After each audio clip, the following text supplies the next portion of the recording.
Hello and welcome to all you Leos. This is your monthly horoscope for February. And what's going on in February? Well, it is gentler than January. January, of course, we had the eclipses, and one is still, as I'm recording this, it still didn't happen. So, and with eclipses, it's always a bit more eventful. And February is definitely, in general, for every sign, a bit more peaceful. So let's have a look what is happening for the Leos. There are three things that I want to talk about. Now, the first thing, let's start with the most exciting thing. The first thing is Mars and Uranus that are going to conjoin in your 9th house, especially around the 12th, 13th and 14th. But you feel that energy, especially the first 2 weeks of the month as well. Now, this is very liberating energy. To have this in your 9th house, there is one risk, and that is if you're traveling.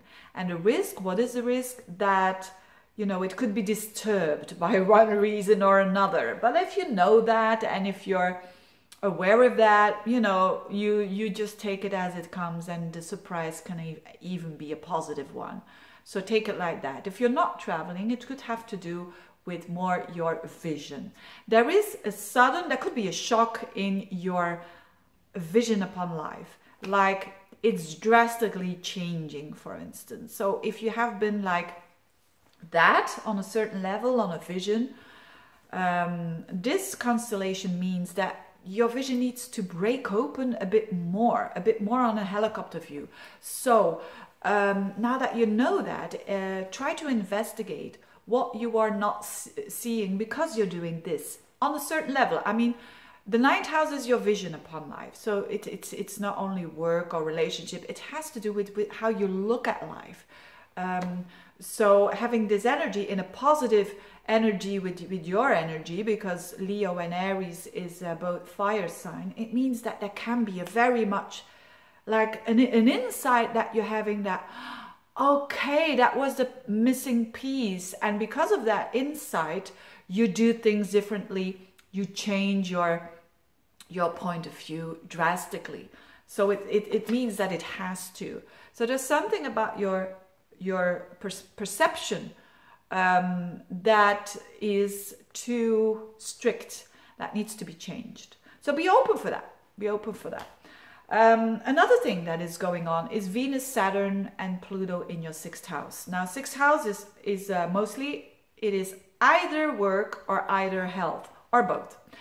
Having Saturn and Pluto in the 6th house means, you know, things are going slow on those levels, or things are going hard. You know, Saturn and Pluto are heavy planets to have in your 6th house of health and of your day-to-day life.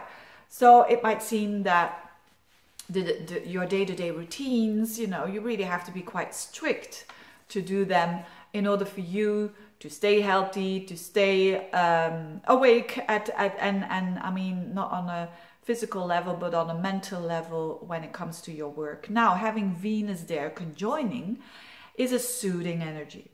So for those of you who are having health problems already, or if there is an issue, this could be good news.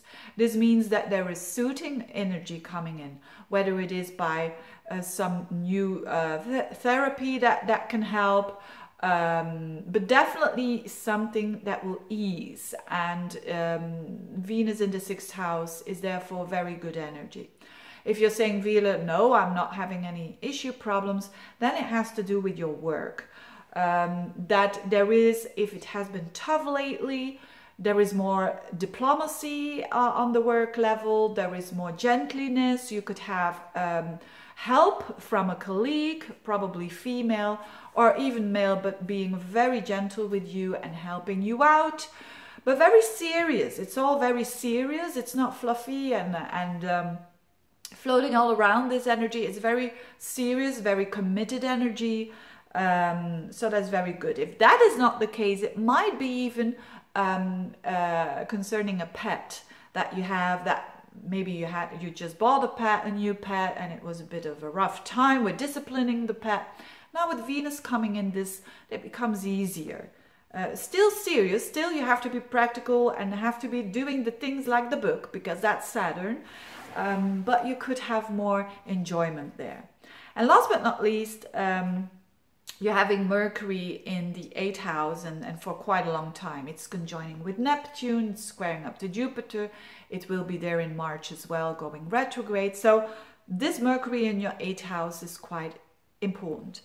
And what it means is the 8th house has to do with two things, either finances or either your psychological deep understanding of yourself.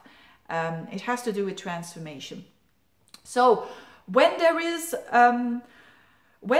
a financial issue there that needs to be resolved, and finances, not your own finances, but finances that you share with other people, that you share with your spouse, for instance, or finances that has to do with inheritances, loans, taxes, be very careful with signing new contracts. I would, of course, I have to see the whole horoscope, but these are general horoscopes. In general, I think every astrologer would say, you know, sign contracts after Mercury goes direct again, which will be the end around March, I think.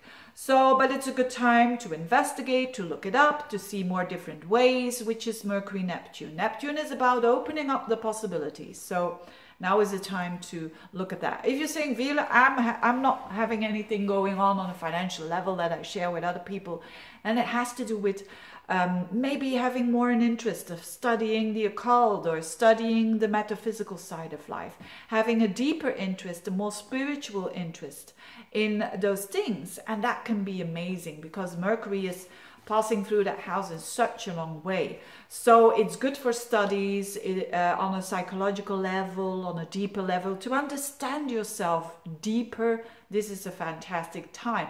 Although it might be a bit of crisis prone there, but don't be afraid of it, because if you go through it, through that knowledge, through that pain as well, but it's healing energy because it's in Pisces. So it's not that heavy, so to speak. So this is your month. I didn't say anything about relationships because there's not really something new happening there. So I think on that level, things stay a bit the same. Again, on a work level, there could be an improvement. But in general, not a bad month at all for you, dear Leos. Having said that, thank you so much for watching. If you want a personal reading, just get in touch and have a very good month. Bye-bye.